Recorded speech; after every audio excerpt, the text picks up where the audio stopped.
So I really am super psyched about being here. I am one of those people who hate or always loves to go first because I hate following people. And these are definitely hard acts to follow, especially because I'm so proud of so many of the people who I know who have stepped up on this stage to share their voice. So let's give it up for them for a minute too.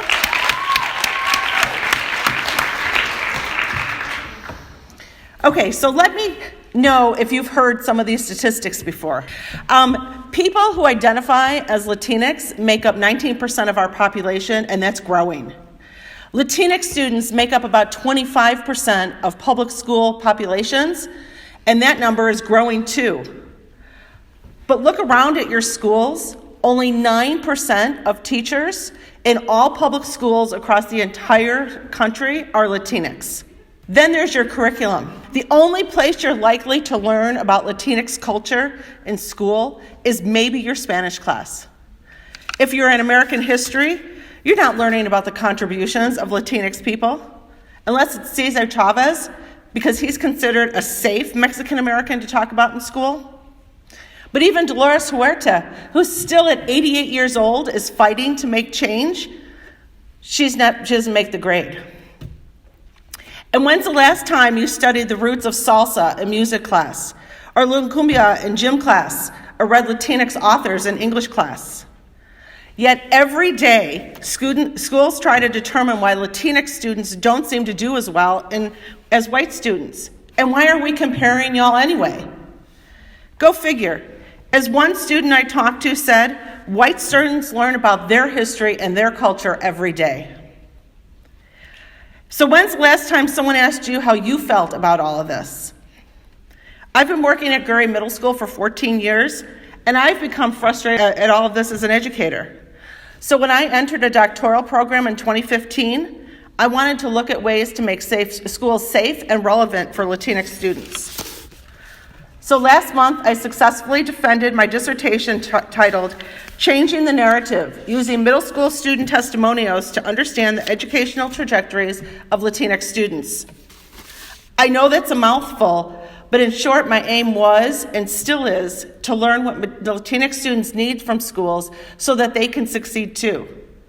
But I wanted to learn it from the students themselves. It's something that few research studies have done.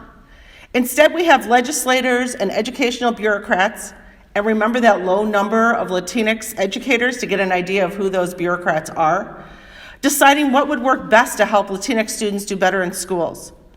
But instead of asking students what they need to succeed, efforts to help have focused on generic strategies that help all students. Because we're colorblind, right? And we have to help all students. Let's not look at individuals. For my work, I was lucky enough to work with 6 Latinx high schoolers who agreed to talk with me about their middle school experiences. And in the course of all my research, I learned a lot. But let me back up a little bit, because the history of Latinx students not getting what they need in school didn't start yesterday.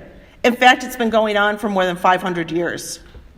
How many of you have ever heard the rhyme, in 1492, Columbus sailed the ocean blue? Yep, okay.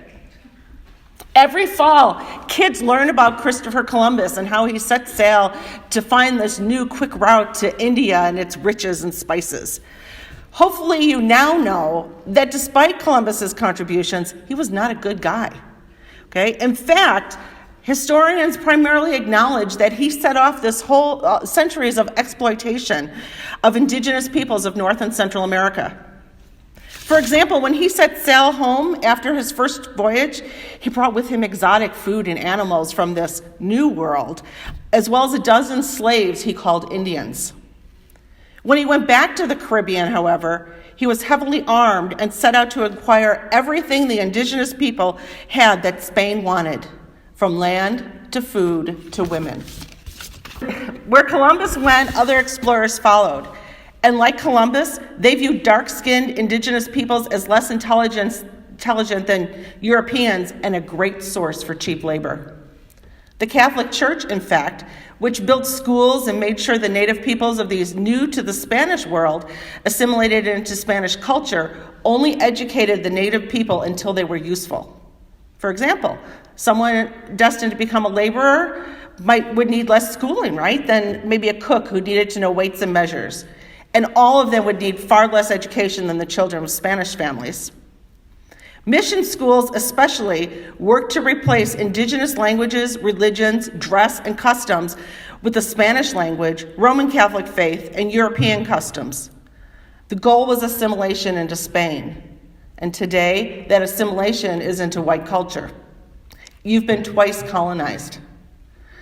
Not surprisingly, as the church attempted to replace indigenous culture and beliefs with those they thought were more acceptable, people rebelled. And as a result, they were thought to be lazy and disobedient. Ever hear that today about people of color? So 500 years ago, the Spanish started a system which did not consider, let alone appreciate, the culture and knowledge of people different from themselves. That carries over today. And when I talked with Latinx students last summer about their middle school experiences, they mentioned few people expect them to be smart. Schools don't celebrate Latinx culture, and there exists both implicit and explicit bias against Latinx students. Some of their stories are heartbreaking, but these awesome young women shared their voices to let educators know what is happening in our middle schools. Latinx students got in trouble more often than white students, and teachers sometimes assumed Latinx students would do something wrong before they even did anything. One person told me during the course of my research that a teacher picked on her a fair chunk of the year, starting with calling out the student for not saying the Pledge of Allegiance. By the way, you know that you're right to not stand or recite it? That student, however, suffered a variety of microaggressions, including the teacher sniffing the student's coffee as a joke, just checking for alcohol. In another case, a student repeatedly endured the vulgar remarks of a white boy sitting next to her in class, in everyday earshot of the teacher. The teacher did nothing until the girl got upset and ripped up the boy's paper. And then it was the Latina who not only got in trouble, but was humiliated in front of the entire class, likely because the teacher knew she wouldn't make a fuss. Then there's the economic differences. It's difficult going to school with wealthy white kids who talk about ski trips and European vacations and try to hide it from their Latinx peers, but don't do a very good job of it. Here's what one student said. It's just hard hearing everyone talk about it because like us in the trailer park, we struggle to put food on our table and stuff. So it's kind of hard. In middle school, kids were really friendly and they really didn't talk about money in school, but they would on social media. And then they'd send us screenshots of group chats that talked about what they did. Sometimes teachers would get in on it too, said another interviewee. There were times when teachers would make reference to the whole class, but really about the Caucasian people and say, oh, you wouldn't get it because you live in your big houses with your maids. They say stuff like that and laugh. It was directed to the white people, but I always knew I just never had what they were talking about. And then there were the other students. Nearly every student I talked with saw an uptick in racial slurs and racial behavior after the 2016 presidential election. Said one student, in middle school, at the turn of the political tide and just the general climate, you start noticing that kids feel as though they now have the power to say those things, make racist, homophobic, sexist comments, and feel that they can get away with it without consequence because those are just political opinions, when really it's an infliction of morality. Once they're given the opportunity to say those things, they're going to run wild with it. And then there's the lack of Latinx culture in the curriculum. The only people who saw their culture in the classroom were people who took a Spanish language class specifically for native Spanish speakers. It wasn't in social studies, it wasn't in English, it wasn't in science or math or even classes like music, art, or cooking. Everything was based on a white majority curriculum. Yet there was never any shortage of people who thought that because someone had a Spanish last name, that person could help them with their Spanish homework.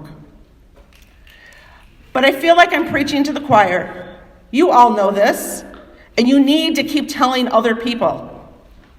If it seems like other people are not asking you the right questions, give them answers you don't know that, or they didn't know they needed.